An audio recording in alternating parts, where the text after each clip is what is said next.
The Southwest, at the turn of the century, was all too often the story of valor and violence, seen through a hot haze of dust and gunsmoke. But there was also another story, the story of a man whose deeds have largely gone unsung, though nonetheless heroic. A man who rode quietly in the vanguard of advancing civilization. Rex Allen stars as the Frontier Doctor.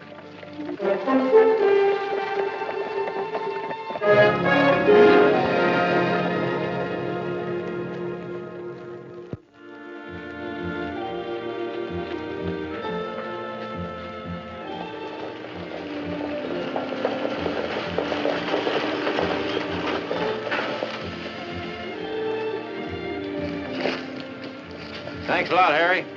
See you when I get back.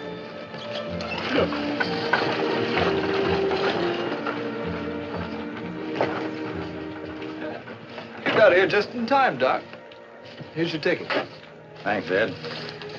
I hear you're going to a medical convention in San Francisco, is that right? News gets around, don't it? Yeah, well, in Rising Springs, it sure does, Doc. Hey, what about my missus, Doc? What if the baby should come while you're gone? Telegraph Dr. Seeley over in Elkton. That's better than 50 miles away. He won't mind. I've done the same for him. Oh, but gee, Doc, what if I'm... Here. Stop your worrying. What's this? Pills? Oh, gumdrops. Oh, gumdrops? Finest thing in the world for expectant fathers. Now, when you get to worrying, just pop one of those in your mouth and start chewing on it. Worries will vanish. Just like that.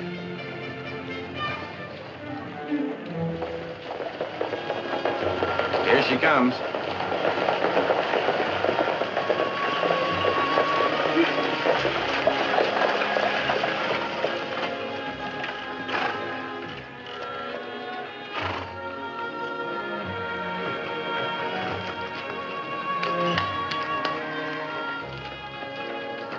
See if the doc gets a train to Emerson, Joe. He's got a through ticket to San Francisco.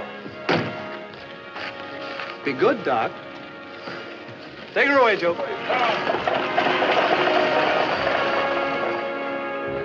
We'll be looking at each other for quite a spell, so we might as well get acquainted. I'm Warren Scott, and this is Mrs. Scott.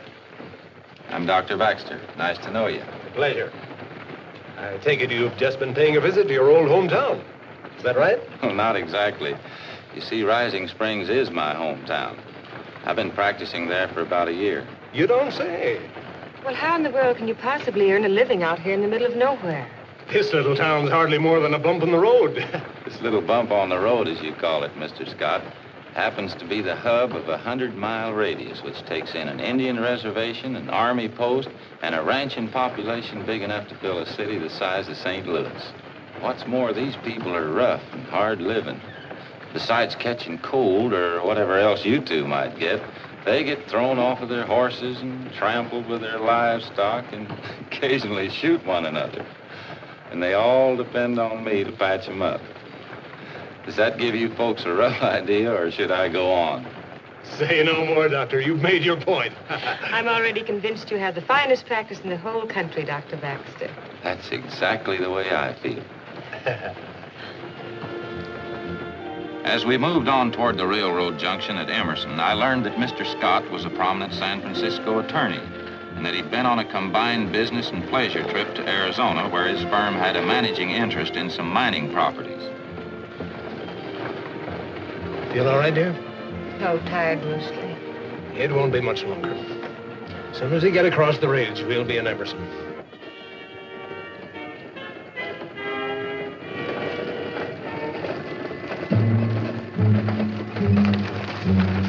Pull up!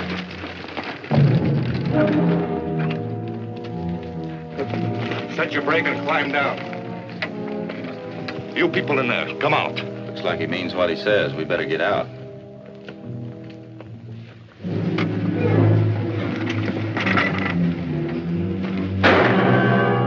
I'm shot! Down, everybody!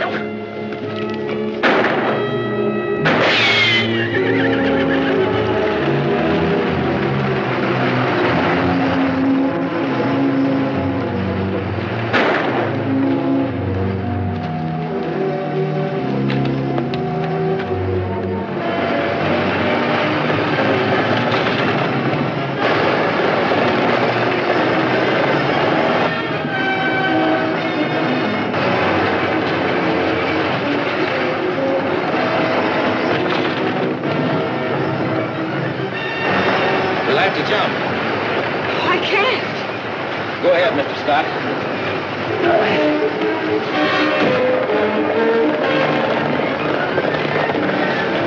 Come on. Jump.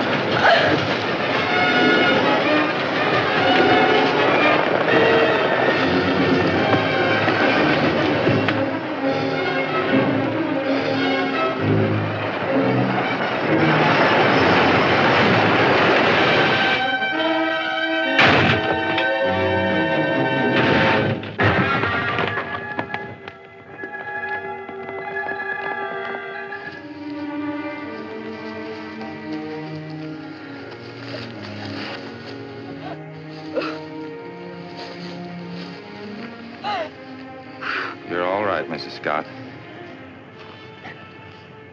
Doc, my leg. Stay where you are.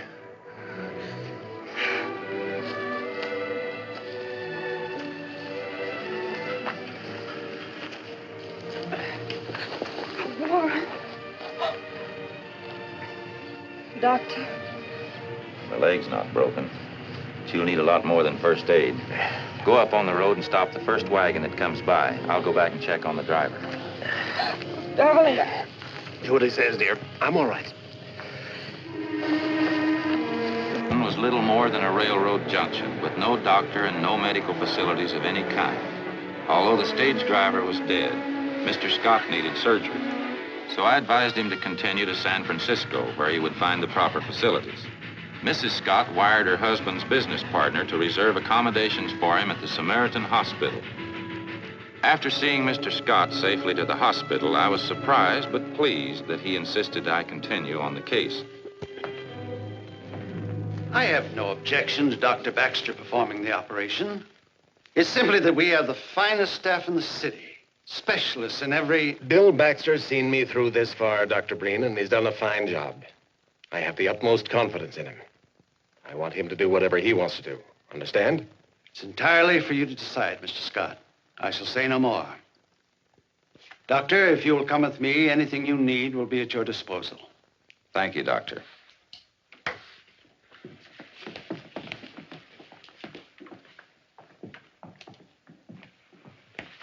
Warren, you don't know what a shock it was to get that telegram. Thank heavens you're all right, Eva. These are for Warren. Thank you. Well, I just couldn't imagine. Then I read about it in the papers. It's fantastic, a stage holdup and being shot at. Where'd you get hit, Warren? Thigh. Hurt much? I know the slug's there. Well, who's performing the operation, Dr. Breen? No. Young man who was with us at the time of the accident. Dr. Bill Baxter. I don't know him. But then I don't move about in such dignified social circles. I dare say not. Aren't they lovely? Thanks, Earl. Why don't you see if you can't get something nice to put them in, huh, dear? Of course, darling.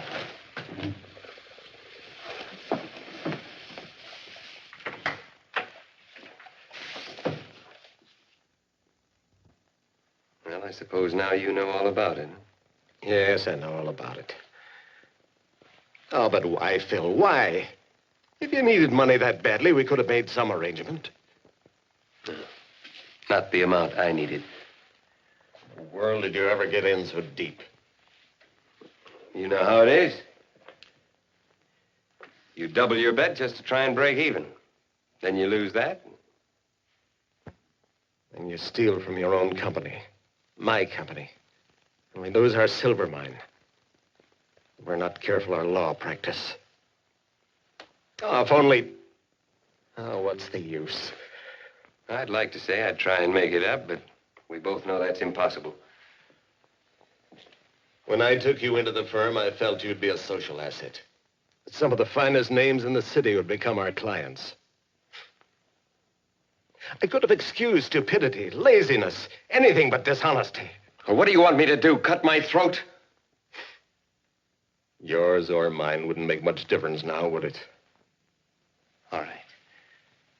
Just what do you intend to do? I haven't decided yet. But one way or the other, you'll pay.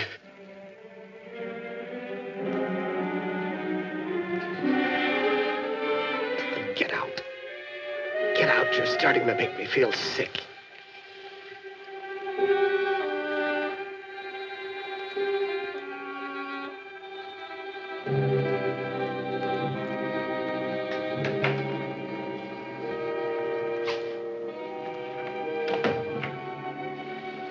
Oh, Phil.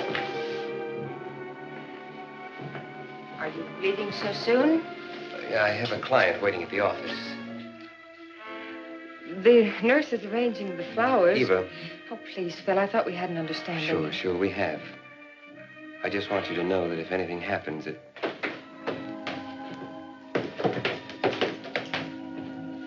Everything's all set, Mrs. Scott. The operation about an hour. I'm Dr. Baxter. Are you Mr. Scott's partner? Yes, Phil Tyler.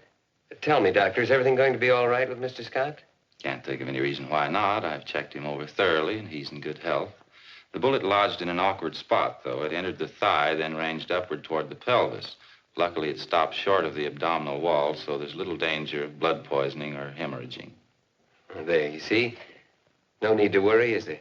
I'm not. He seems to be much more concerned than I am. Excuse me. See you later. Yeah. Well, will you walk me to the door?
He'll be sound asleep all night.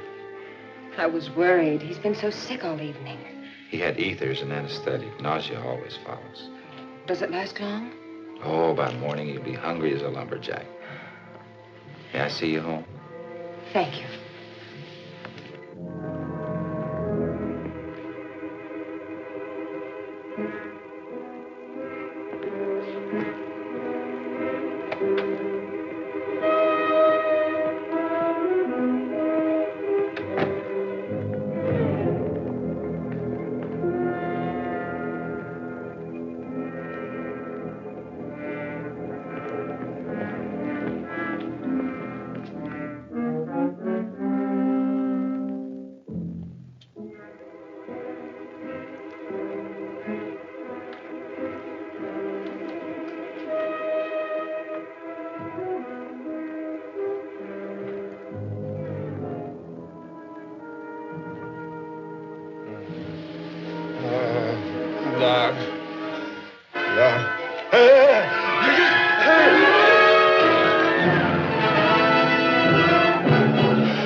Good morning, Dr. Breen. How's our patient? Your patient, Dr. Baxter, is dead.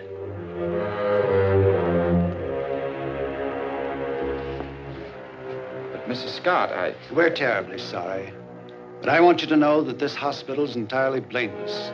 We cannot be responsible for the work of unknown doctors who come to us without recommendation.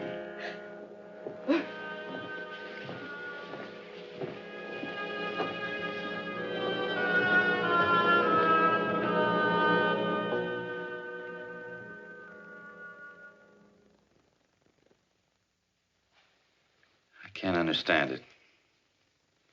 He was in top condition. I checked him before and after the operation. You did the best you could, Doctor. It so happens it just wasn't good enough. But a general practitioner with your experience and background... Why don't you come right out and say it? A small-time doctor from the range. Isn't that what you mean? There's no point in getting emotional. Tell me, what do you think caused his death? A coronary condition, obviously.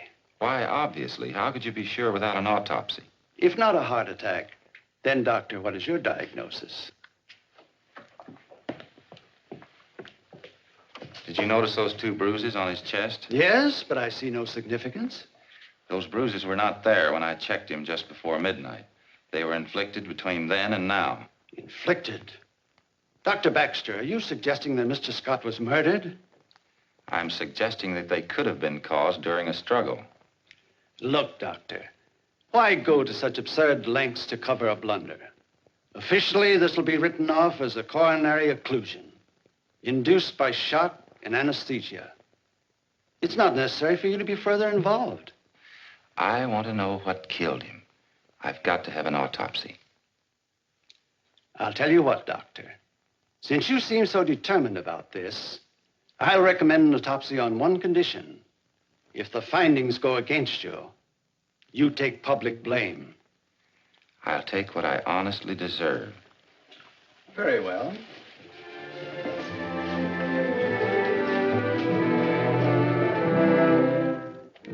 The autopsy proved that Warren Scott did not die of a heart condition, but was definitely murdered, and the police took over.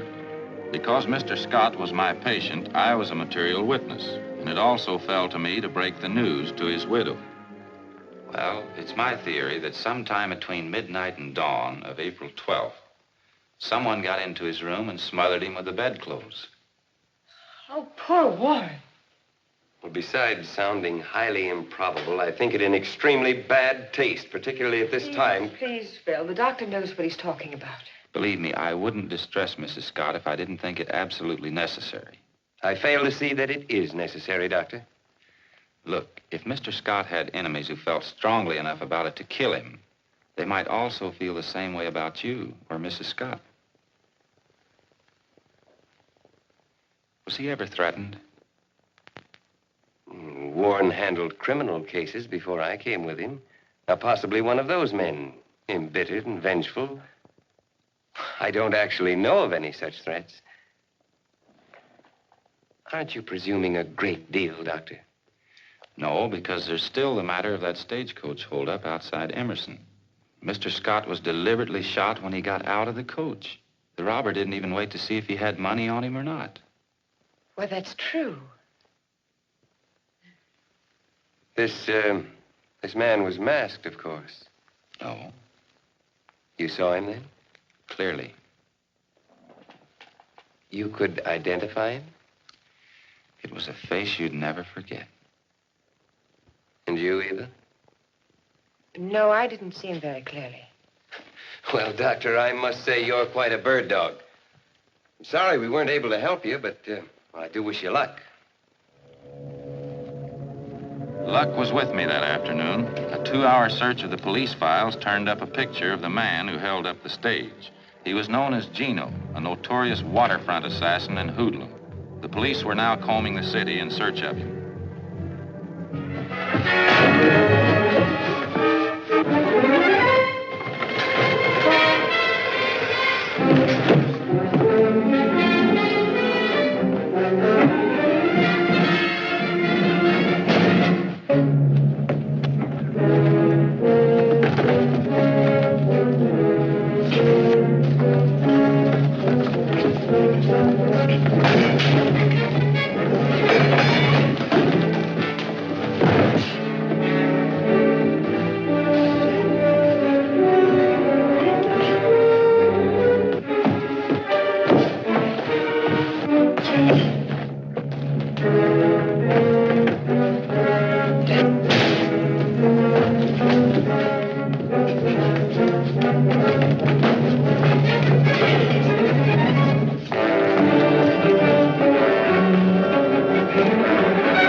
Do something, Doc. Help me. No one can help you now, Gino. You just have time to make your peace with God.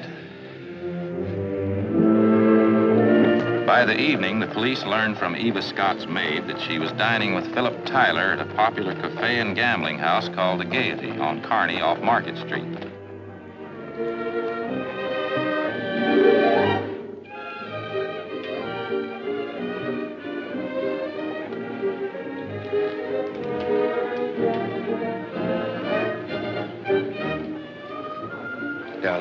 it isn't right, Phil. There are people here who know us. Who cares what people think? You supposed to sit home and grieve the rest of your life? I shouldn't have come out with you tonight. It hasn't even been a week. Look, I'm in love with you. Loved you for months, waited for you. No, Phil, please. Do anything for you, Eva. Anything. Will you marry me? If you really loved me, Phil, you wouldn't ask me that now. Not yet.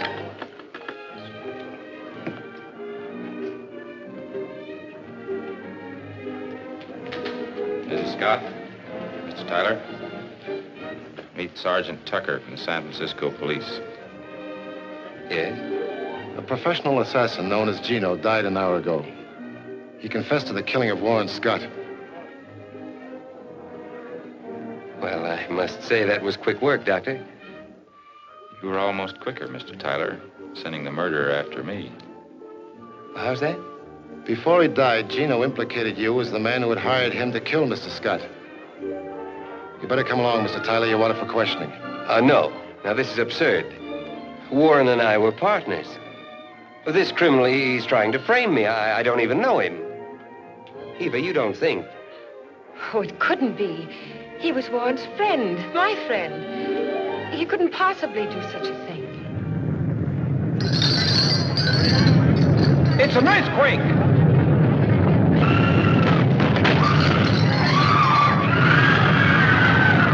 Easy, Miss Scott.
Doctor, please. What do you think, Doc? Phil. Don't, Eva. Not for me. I killed Warren.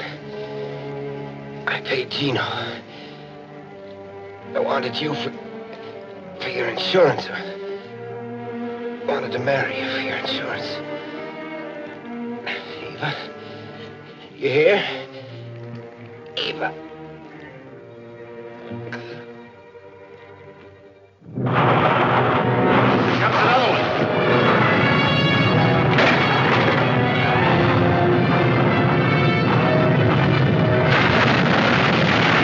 For 6 hours on that terrible night of April 18th, 1906, San Francisco was rocked by a series of frightful shocks. Thousands were injured and homeless, and my personal troubles drowned in a sea of misery and horror.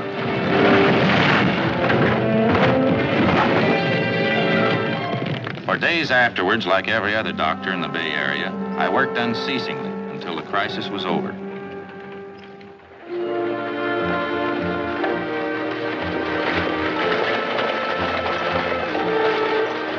I tell you, Jake, one of the roughest weeks I've ever known in my life.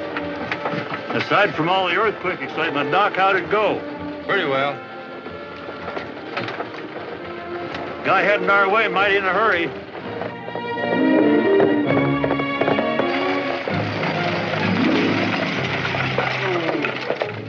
Doc, you got back just in time. Jake, follow me. Maybe we can get the doc back to my place ahead of the baby. Come on. Hang on, Doc! Yeah!